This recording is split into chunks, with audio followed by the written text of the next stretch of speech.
کتنے مہینے ایسے ہیں جو 28 دن کے ہوتے ہیں؟ لوگوں نے شاید اس طرح سے نہیں سوچا۔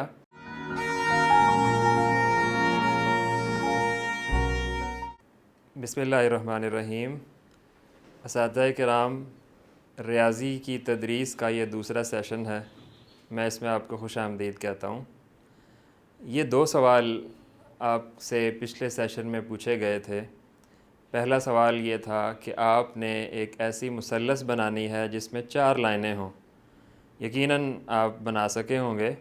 اگر نہیں بنا سکے تو یہ سامنے دیکھ لیجئے، اسکرین پر آپ کے سامنے ایک ایسی مثلث موجود ہے جس کے اندر 4 لائنیں ہیں۔ بڑا آسان ہو گیا۔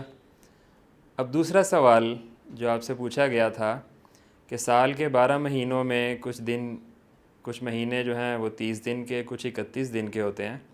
کتنے مہینے ایسے ہیں جو 28 دن کے ہوتے ہیں؟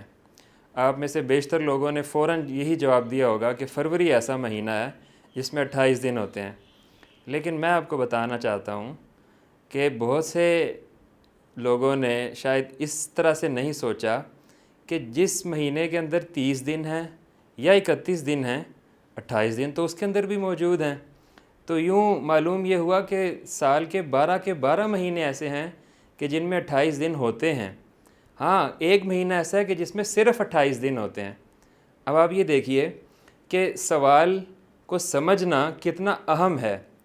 تو میں آپ کی خدمت میں عرض کروں گا کہ ٹیچنگ آف میتھمیٹکس میں جو سب سے پہلا بنیادی سبق ہے وہ یہی کہ جو بھی سوال آپ کے سامنے آئے، آپ بالکل آنکھیں بند کر کے اس کو حل کرنے کی طرف نہ چلے جائیں، بلکہ تھوڑی دیر کے لیے سوچیں، اس سوال کے اوپر غور کریں، اور جب آپ کو مکمل طور پر اس سوال کی سمجھ آ جائے تو پھر اس سوال کو حل کرنا تو کوئی اتنا مشکل کام نہیں ہوتا۔ وہ تو سیدھا کچھ اس کے آپریشنز ہیں جس کو ہم استعمال میں لاتے ہیں، تو وہ ہمارا ریاضی کا سوال حل ہو جاتا ہے۔ تو یوں آپ نے اپنی مختلف ریاضی کی کتابوں میں اس چیز کو دیکھا ہوگا کہ جب بھی ریاضی کی کتاب کی ابتدا ہوتی ہے یا ریاضی کی کتاب کے شروع کے پورشنز میں، جب چھوٹی کلاسوں میں ہم ریاضی پڑھا رہے ہوتے ہیں تو بالعموم ہم ایک چیپٹر یا ایک یونٹ ایسا پڑھاتے ہیں جس کو کریٹیکل تھنکنگ کہا جاتا ہے، یا جس کو ہم کہتے ہیں کہ یہ بیسک نالج ہے، بنیادی تصورات ہیں۔ بالعموم وہ 6 بنیادی تصورات جو ہیں وہ کتابوں میں ہمیں ملتے ہیں، لیکن اس سے زیادہ بھی ہیں اور اس سے کم بھی بعض اوقات کچھ کتابوں میں آپ کو ملتے ہوں گے، جن میں یہ بتایا جاتا ہے کہ کوئی چیز ہلکی ہے یا بھاری ہے، کوئی چیز اندر ہے یا باہر ہے، یا کوئی چیز لمبی ہے یا چھوٹی ہے۔ تو اس طرح سے 6 مختلف بنیادی تصورات جو ہیں وہ بچوں کو پڑھائے جاتے ہیں۔ اس کا مقصد کیا ہوتا ہے؟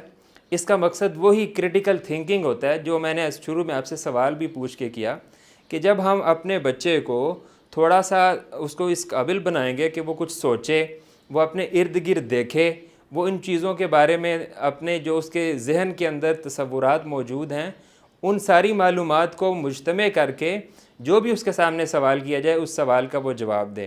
تو یہ بنیادی اور بڑا اور پہلا سبق ہے ریاضی کو پڑھاتے ہوئے۔ اس کو ذہن میں رکھنا چاہیے کہ جب تک ہم اپنے ذہن کا استعمال نہیں کریں گے، اس ذہن کے اندر موجود معلومات کا استعمال نہیں کریں گے اور کریٹیکلی تھنکنگ نہیں کریں گے، اس وقت تک ہم ریاضی کو بہتر انداز میں نہ پڑھ سکتے ہیں نہ پڑھا سکتے ہیں۔ تو اس سوال کا اور اس پہلے نقطے کا جو آپ کے سامنے میں نے رکھا ہے، اس کو ضرور آپ اپنے ذہن میں رکھیں کہ ہم ریاضی کیسے بہتر پڑھا سکتے ہیں۔ اس کا پہلا سٹیپ کیا ہوگا کہ ہم کریٹیکل تھنکنگ کریں، ہم سوچیں، ہم جو بھی ہمارے سامنے سوال آئے اس کو بڑی تسلی کے ساتھ پڑھیں اور سمجھ کر کے اس سوال کے حل کی طرف جائیں۔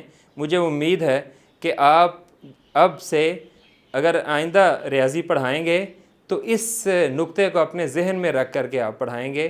انشاءاللہ اگلی سیشنز کے اندر ہم جو ریاضی کو پڑھاتے ہوئے مزید آگے کے کچھ اسباق ہیں ان پر بات کریں گے۔ انشاءاللہ پھر ملیں گے۔